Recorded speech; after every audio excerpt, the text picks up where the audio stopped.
Assalamualaikum warahmatullahi wabarakatuh. Selamat siang, salam sejahtera untuk kita semuanya. Hari ini hari Jumat tanggal 2 Oktober 2020. Sebuah hari yang memiliki arti penting, yaitu Hari Batik Nasional. Seperti kita ketahui, tahun 2009 Badan PBB yang mengurusi masalah pendidikan, kebudayaan, dan ilmu pengetahuan UNESCO telah mengakui batik yang bersama-sama wayang kulit, angklung, kemudian tas noken, dan tari saman telah dinyatakan sebagai warisan budaya dunia di bidang suara dan non-bendawi. Nah, ini merupakan kebanggaan, dan semenjak tahun itu juga 11 tahun yang lalu Indonesia telah menetapkan batik ini menjadi batik nasional, dan kita peringati setiap tahun, dan hari inilah hari jadi batik yang ke-11. Nah, dalam kaitan memperingati hari batik ini, saya akan berbincang-bincang dengan seorang artis Brunei yang saya kira di Indonesia sudah kita kenal namanya melalui Dangdut Akademi Asia. Iya, Dangdut Akademi Asia, Pak. Fakhrul Razi bersama saya. Apa kabar? Ya, apa kabar, Fakhrul Razi? Assalamualaikum. Baik. Waalaikumsalam. Kita cakap-cakap bahasa Melayu. Cakap-cakap berbahasa Melayu boleh. Nah, tapi oke lah, kalau dalam bahasa Indonesia pun boleh saya jawab ya, Pak. Fakhrul Razi Ya, bahasa Melayunya sudah seperti bahasa Indonesia. Ya. Jadi dalam rangka membincangkan batik ini, saya akan ngobrol-ngobrol dengan Fakhrul Razi. Tapi sebelum saya berikan kesempatan, saya mau bicara dulu bagaimana KBRI di Badan Sri Begawan ini mempromosikan batik. Jadi kami sebagai rasa bangganya batik menjadi batik nasional ini, setiap hari Rabu dan Jumat kami pakai batik. Oh, batik. Jadi dan smart ini, lah tuh, Pak ya. Jadi pakai batiknya. Ini sudah berlangsung semenjak 2010. Oh, begitu. Jadi langsung 1 tahun diputuskan kami pakai baju batik seperti ini. Setiap hari Rabu dan setiap hari Jumat. Ya, memang ada itunya. Kenapa dipilih hari Rabu atau hari Jumat? Kalau hari Jumat itu memang biasa kalau di Brunei ya, Pak. Itu biasa hari Jumat. Kalau hari Jumat biasa orang pergi ke sholat ke masjid. Mungkin itu alasan-alasannya kali ya. Kenapa? Kita hanya lihat apa di sela-sela saja. Jadi kami hari Senin, Selasa menggunakan pakaian batik lengkap gitu. Jas dasi. Kemudian Kamis juga. Tapi 2 hari inilah kita agak santai ya. Tapi bukan itu saja, saya pun juga melakukan promosi batik dengan cara, kalau saya berkunjung ke para menteri, pejabat tinggi, ke duta besar asing ya, saya bawa batik, saya kasihkan. Dan beliau biasanya pakai. Kalau kita ada undangan acara makan malam bersama, biasanya pakai batik semua. Jadi ini juga kami terus memberikan batik. Kemudian juga kami mengadakan pameran-pameran dagang, batik juga kita tunjukkan. Dan di KBRI juga kita pernah mengadakan fashion show baju batik. Ya, modelnya ada yang memang professional model, ada pula kami semua nih para staf KBRI jadi model. Nah, makanya dalam kesempatan yang baik ini saya ingin ngobrol-ngobrol sama Fakhrul Razi, bagaimana melihat Fakhrul Razi batik di Indonesia seperti apa, dan nanti bisa juga disampaikan bagaimana batik di Brunei ini sendiri. Bukan yang saya lihat, tapi yang Fakhrul Razi lihat. Iya, kalau saya mungkin kalau di Indonesia, saya dalam beberapa tahun di Indonesia bekerja sebagai satu komentator ya di salah sebuah stasiun TV di sana. Pertama kali saya berada di sana, memang saya kenal tentang batik ini, memang ciri khasnya orang Indonesia, memang ciri khas pakaian Indonesia, tapi rupa dan juga bentuk cara pendekatan batik itu di Indonesia adalah lebih kepada komersialnya. Berjumpa bersama dengan artis dan juga fashion designer seperti Ivan Gunawan. Jadi dia mempunyai beberapa set pakaian yang sememangnya mengambil inspirasi batik sebagai cara ataupun pembawaan pakaian baju ya. Jadi batik itu diberikan satu nafas yang lebih kalau dalam tanda kutip lebih kekinian, dalam tanda kutip lebih keren, dan juga bukan seperti batik secara formalnya mereka memakai batik. Soimah pernah memberi kado tersebut ialah batik juga. Jadi banyak kenangan-kenangan manis yang ada kaitannya dengan batik ini kalau menurut saya lah di Indonesia. Nah, kalau datang saja ke Brunei, memang batik ini dijual di mana-mana dan pada kebiasaannya kalau kita mempunyai ada acara-acara majelis, kalau mereka nggak mau memakai cara Melayu, jadi mereka dikasih option yang lain untuk memakai batik. Nah, terserah batiknya batik Indonesia atau batik jenis apa dan sebagainya. Sebetulnya kalau di Brunei mereka lebih suka memakai batik yang jenis kain yang lembut dan warna-warnanya yang agak kebiruan atau lebih yang motifnya floral.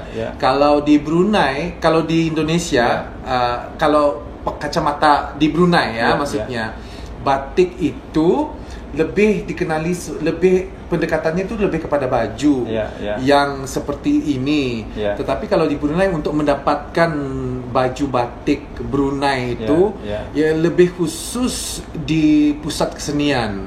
Ya bukan sesuatu yang dipromokan secara komersial. Tetapi bagi orang yang meminati batik, jadi mereka sendiri yang datang ke sana. Satu kerja tangan. Bukan batik ini bukan baju, tetapi satu amalan kerja tangan. Dan sebuah produk seni. Dan hanya beberapa orang saja kali yang berminat untuk mendapatkannya. Bagi mereka yang sering datang ke acara-acara malam, acara-acara maksudnya dinner dan sebagainya, mesti ada punya satu lah at least. Terima kasih.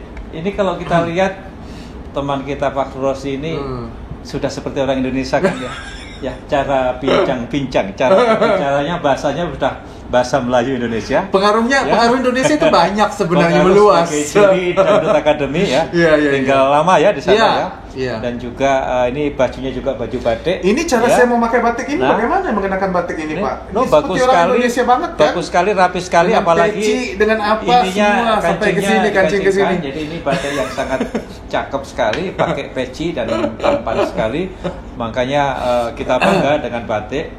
Kalau pengalaman Fakhrul Rossi di Indonesia, pernahkah melihat toko-toko batik, mall batik yang dari yang murah sampai yang mahal?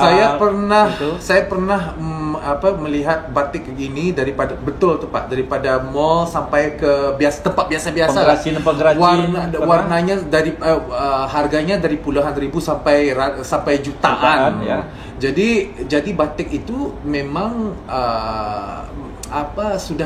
sudah sinonim dengan masyarakat Indonesia dan bukan tentang batik ini sebenarnya yang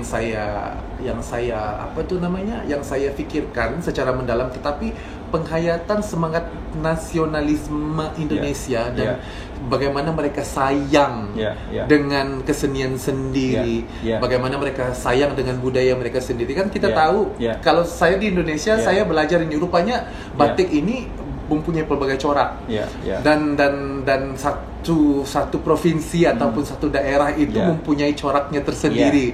Coraknya berbeda, desainnya berbeda. Desainnya berbeda. Warnanya pun juga berbeda. Dan dengan adanya difference atau perbedaan tersebut yang menyatukan mereka ialah batik ini dan semangat mereka untuk menghayati batik ini. Jadi menurut aku itu melalui budaya menghargai budaya itu satu ciri khusus yang sangat harus dicontohi oleh masyarakat luar maksudnya. Yang ada di jati diri orang Indonesia ini. Pernah ke pengrajin atau home industry-nya batik-batik? Pernah. Di Solo, Jogja, Cirebon. Pernah. Bisa pengalaman sedikit.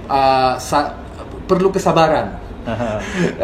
Apabila mereka membuatnya lama Kadang-kadang ada yang batik-batik biasa itu cetakan aja, print aja. Jadi semakin dia dibuat yang secara khas atau kerajinan tangan itu semakin mahal dia dan semakin istimewa dia. Dan setiap batik itu kalau benar apa enggak, setiap batik itu setiap coraknya nggak akan terduplikasi atau terrepeat. Batik yang harganya 2 juta ke atas itu no duplicate nggak ada duplicate, jadi khas. Hanya satu desainnya juga satu, warnanya satu Memang di Indonesia setiap provinsi memproduksi batik kita bisa melihat nanti batik yang warna-warnanya semakin cerah biasanya yang dari pesisir. Ya, kalau yang lebih kalem mungkin di daerah tengah-tengah, Jawa Tengah, Solo, ya, itu lebih kalem warnanya. Kita juga melihat batik itu di Brunei juga ada batik, ya. Di Malaysia juga ada batik. Singapura juga ada batik. Batik ini sebenarnya ada dijual di mall-mall sebenarnya, di mall-mall, Pak. Di mana-mana, di mana-mana ada. Dibuatnya oleh negaranya beda-beda, tapi tetap kita melihat motivasinya masih kelihatan. Karena yang membuat, walaupun di Brunei atau di Malaysia, yang orang Indonesia juga, ya kan? Ya, kita di Malaysia itu ada lebih dari 7 juta orang Indonesia yang bekerja, ya. Di Brunei ini catatan KBRI kira-kira 50.000 orang Indonesia di sini. Jadi tidak heranlah di Brunei juga punya batik yang diproduksi oleh Brunei, ya. Ke depan ada pesan-pesan Fakrul Razi mengenai batik ini? Ke depannya ya, mungkin bagi saya ialah kerjasama antara kedua-dua buah negara, bukan saja daripada batik, tapi daripada segi industri-industri yang lain, kesenian dan sebagainya. Karena walaupun negara Republik Indonesia, negara yang sememangnya besar, dan mempunyai budayanya yang sememangnya berperanan besar untuk membentuk budaya-budaya yang lain, maksudnya. Kalau di Brunei Darussalam saja, apabila batik ini dikenakan oleh orang Brunei, orang Brunei akan memakai batiknya berbeda. Kalau dari segi ayam penyet, orang daripada Indonesia, orang Brunei akan membuat ayam penyet tetapi berbeda caranya. Jadi begitulah. Kalau di Brunei bukan ayam penyetnya. Ayam apa tuh? Ayam penyetnya berbeza. Ayam penyetnya berbeza. Jadi Bapak yang tahu bahasa Brunei. Ini bagus. Jadi inilah salah satu bentuk diplomasi pertukaran budaya, ya. Fakrul Razi kesini mengenakan batik dengan cara saya sebenarnya, tetapi nggak jauh beda juga dengan cara orang Indonesia memakaikan batik. Yang mau saya katakan bahwa salah satu cara untuk berdiplomasi, untuk mengambil hati, ini cara kawan kita.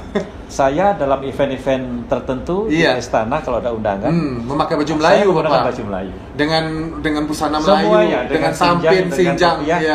Banyak orang Brunei karena kita orang Brunei. Itu cara kita. Sewaktu saya menjadi duta besar di Sudan, dalam event itu saya menggunakan baju yang putih, baju gamis. Dengan yang putih. Intinya ialah menghargai. Intinya ialah menghargai. Dan juga bukan saja menghargai, tetapi lebih mendekati. Jangan hanya pada luaran sahaja, tetapi lebih mendekati, lebih memahami tentang kelebihan-kelebihan budaya luar, dan apa yang diantara, bukan kekurangannya, maksudnya apa yang diantara budaya ini, di antara budaya Brunei Darussalam dan juga budaya Indonesia dapat belajar antara satu dengan yang lain. Iya, gitu aja, Pak. Baik. Terima kasih. Sesi ini sesi pertama kita buat ngobrol bincang sama Nanti ada bincang macam-macam lagi. Nanti kita setuju ya. Nanti kita bincang-bincang soal makanan-makanan Indonesia dan Brunei. Kita next time kita bincang soal musik, ya. Kita juga pendidikan, pendidikan, apapun semuanya. Kemarin kita buat acara santai di terima kasih karena mengundang kami mengundang di sini. Para alumni Dangdut Academy untuk menyanyi lagu-lagu dangdut. Juga ada ini Fakrul Razi membuat acara namanya Bintang Search. Bintang Search ya, kalau yang belum tahu. Dan kita sebenarnya terinspirasi dengan reality TV Indonesia juga tuh, juga, Pak. Kan? Iya, sebenarnya. Jadi nanti Anda yang belum pernah lihat apa itu Bintang Search, bisa saksikan Bintang Search di Oops Channel.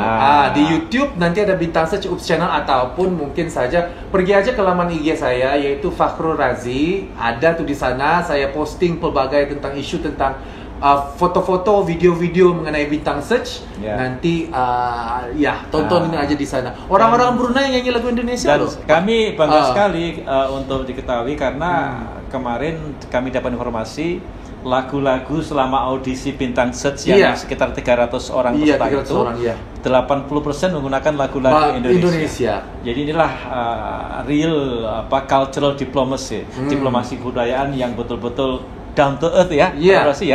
Dan ini kita ingin antara pemuda Brunei dan Indonesia ini kita dekatkan terus dengan menggunakan sarana budaya, bahasa dan seni, terutama musik. Ya, jadi kita setuju nanti kita buat program lagu ya. Insya Allah. Oke, Fahrul Razi, salah satu artis Brunei yang tidak asing lagi di Dangdut Academy. Nanti kapan-kapan kita Dangdut Academy kita boyong ke sini. Insya Allah, kita boyong ke sini. Oke, terima kasih semuanya. Assalamualaikum warahmatullahi wabarakatuh.